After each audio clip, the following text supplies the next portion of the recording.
Post office एही scheme करिब मालामाल कम निवेश रे मिलिब सबुठु अधिक सुध मात्र 100 टंकारु करिपरिबे आरंभ।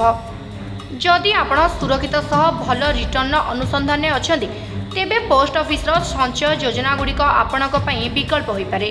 एही योजना गुड़िक केवल निवेश सुरक्षा करेनि बरं 7.5% रु 8.2% पर्यंतर आकर्षणीय सुध मध्य प्रदान करिथाय। पोस्ट ऑफिस फिक्स डिपोजिट बा एफडी योजना 1, 2, 3 एवं 5 वर्ष पई उपलब्ध।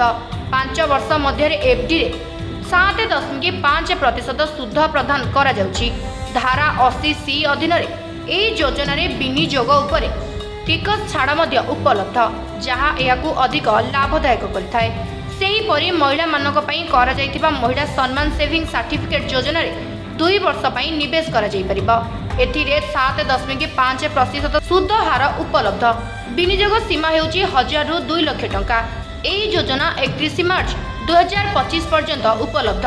नेशनल सेविंग सर्टिफिकेट योजना 5 वर्ष पई अटे एवं एहा मध्य 7.7% सुध प्रदान करिथाय। टिकस संचय करबा पई एहा एक उत्तम योजना। एथिरे निवेश होइतिबा परिमाण प्रति वर्ष कंपाउंडिंग सह वृद्धि पाइथाय।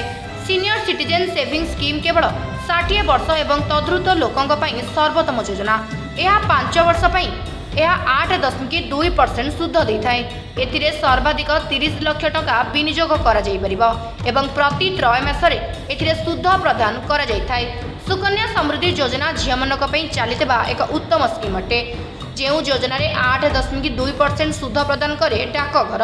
एथिरे वार्षिक पुंजी विनियोग 250 रु 1.5 लाख टंका होई परिबो। एही योजना 15 वर्ष रे समाप्त होइथाय एवं 21 वर्ष रे मैच्योर होइथाय। किसान विकास पत्र योजना 115 मासरे आपणकर विनियोग परिमाण को द्विगुणित करिथाय। यह 7.5% सुध प्रदान करिबा सह एथिरे आपण सर्वनिम्न 1000 टंका निवेश रे आरंभ करि परिबे।